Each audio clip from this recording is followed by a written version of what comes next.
तो दोस्तों कल ही हम लोगों ने एक वीडियो में डिस्कस किया था कि देखिए ईरान के टॉप कमांडर कासिम सुलेमानी की डेथ एनिवर्सरी के दिन ही वहां पर उनकी कब्र के आसपास जोरदार बम विस्फोट होता है जिसे कि आतंकी हमला कहा जा रहा है और इस दौरान 100 से ज्यादा लोग मारे जाते हैं, 175 से ज्यादा लोग घायल बताए जा रहे हैं। और इस मामले को लेकर ईरान बिल्कुल भी चुप नहीं बैठने वाला है और ईरान अपने प्रॉक्सीज के जरिए रेड सी में जो कुछ भी चीजें चल रही है इन्हें वो लगातार बढ़ाने की कोशिश करेगा। और हुतियों को अब आप कितनी भी वार्निंग्स दे दीजिए, वो लगातार इसी तरह के अटैक्स कर सकते हैं। इन सब चीजों की संभावनाएं प्रबल दिखाई दे रही है और एक्चुअली कुछ ऐसा हो भी रहा है। अमेरिका की तरफ से लास्ट वार्निंग जो दी गई थी हुतियों को, इसे उन्होंने तोड़ दिया है। और लास्ट वीडियो में जो मैंने आपको बताया था कि 24वें जहाज के ऊपर इन हुतियों द्वारा अटैक किए गए हैं 2 एंटी-शिप बैलिस्टिक मिसाइल्स का इस्तेमाल करते हुए, तो लीजिए अब खबर निकल कर ये आ रही है हुतियों द्वारा एक और शिप के ऊपर अटैक किया गया है और इसमें स्पष्ट रूप से बताया गया है कि ये हुतियों का 25वां टारगेट था जिसके ऊपर अटैक किए गए हैं, जिसमें 2 शिप भारत के भी थे, एमवी साई बाबा और एमवी के प्लूटो। तो इस तरह से टोटल मिला जुलाकर 25 जहाज हो गए हैं और अब ये मामला सहन शक्ति के परे जा चुका है। कहने का मतलब इस एरिया में अब एक भीषण युद्ध की आहटें सुनाई दे रही है और इसको लेकर अब अमेरिका द्वारा भी फाइनल एक्शंस लिए गए हैं जिसमें उन्होंने स्पेशली भारत से भी मदद मांगी है। जी हाँ, देखिए हम सभी जानते हैं कि इजराइल का मामला हो, अमेरिका का हो या फिर ईरान का हो, तीनों ही पक्षों से हमारी अच्छी तालमेल है, ठीक ठाक बिजनेस करते हैं और जियोपॉलिटिकल पॉइंट ऑफ व्यू से ये तीनों ही देश हमारे लिए महत्वपूर्ण है। इस वजह से हम लोग किसी भी एक पक्ष की तरफ झुकाव नहीं रख रहे हैं। जो आतंकवादी घटना इजराइल के अंदर हमास द्वारा कंडक्ट की गई थी उसे भी भारत ने कंडेम किया, तो अब जब उसी तरह का आतंकी हमला ईरान के अंदर हुआ है तो भारत ने उसे भी कंडेम किया है।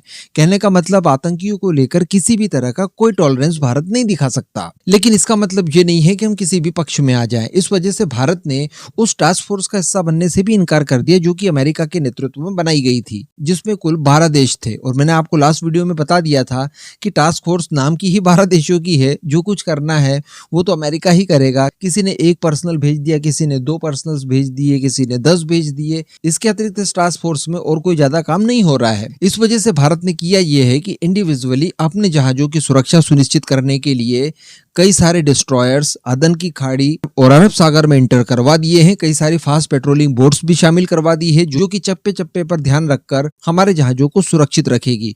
एंड मे बी के पर्दे के पीछे भारत द्वारा ईरान को भी ये शिकायत की गई हो और ईरान की तरफ से भी इस बात का कमिटमेंट किया गया हो रिश्तों को देखते हुए कि ठीक है, हम भारतीय जहाजों के ऊपर अटैक नहीं करेंगे।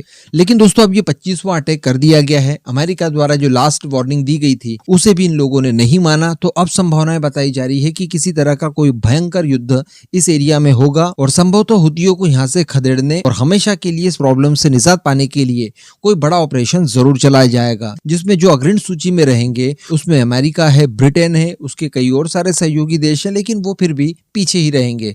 हो सकता है कि कुछ अरब देश आ जाएं, लेकिन इन सब चीजों के लिए अमेरिका द्वारा भारत से पहली बार ऑफिशियल मदद मांगी गई है और भारत के लिए ये कहा गया है कि अगर भारत भी इस टास्क फोर्स का हिस्सा बनना चाहता है तो भारत का वेलकम है। तो वैसे तो ये सारा डिसीजन भारतीय सरकार अपने हिसाब से लेगी, अपनी जियोपॉलिटिक्स और अपने रिलेशनशिप को ध्यान में रखकर लेगी। लेकिन अगर एक तरह से देखा जाए तो डेफिनेटली भारत ने इस टास्क फोर्स का हिस्सा बनना चाहिए और बिल्कुल उसी अंदाज में जिस अंदाज में बाकी के कुछ देश बने हैं, जैसे कि अपने कुछ नेवी पर्सनल्स वहां पर टास्क फोर्स के लिए भेज देने चाहिए। क्योंकि अल्टीमेटली हम सभी जानते हैं कि अमेरिका इन सारी चीजों को शॉर्ट आउट करने के लिए अकेला ही काफी है, उसे किसी तरह की कोई मदद की आवश्यकता नहीं है। लेकिन वो फिर भी अगर मदद मांग रहा है तो इसके पीछे कारण यही है कि एक मेजोरिटी में समर्थन उसके साथ तैयार रहे, ताकि अगर किसी तरह की ज्यादा कार्रवाई करने की जरूरत पड़ी और ये चीजें बैकफायर कर जाती है और दबाव बनाने की कोशिश कोई करता है तो उस समय ज्यादा से ज्यादा समर्थन उनके पास हो। भाई अमेरिका के अंदर ही कई सारी ऐसी संस्थाएं हैं जो कि इस समय इजराइल के ऊपर दबाव बना रही है। वो लोग गाजा के अंदर होने वाली कार्रवाइयों को लेकर इजराइल को लगातार दबाने की कोशिश कर रहे हैं। इसी तरह की चीजें अमेरिका की संस्थाएं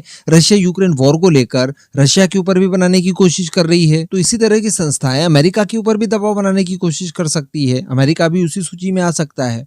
तो इन सबके लिए एक बेहतरीन समर्थन चाहिए, इस वजह से उसने मांगा है। और चूंकि भारत के 2 जहाजों को डायरेक्टली क्षति पहुंची है, उनके ऊपर अटैक हुए हैं, जिसमें से एक तो भारतीय तट के अंदर था, तो ऐसी परिस्थिति में डेफिनेटली भारत ने सहयोग देना चाहिए, ताकि ये दुनिया भर के लिए एक मैसेज भी हो कि दुनिया का कोई भी देश हो, हमारा दोस्त हो, दुश्मन हो, कोई हो, अगर हमारी संपत्ति को हमारी टेरिटरी के अंदर आकर किसी भी तरह का नुकसान पहुंचाने की कोशिश की जाती है या हमारी टेरिटरी से बाहर भी पहुंचाने की कोशिश की जाती है, तो उसको लेकर भारत टॉलरेट नहीं करेगा और रिटेलिएट करेगा।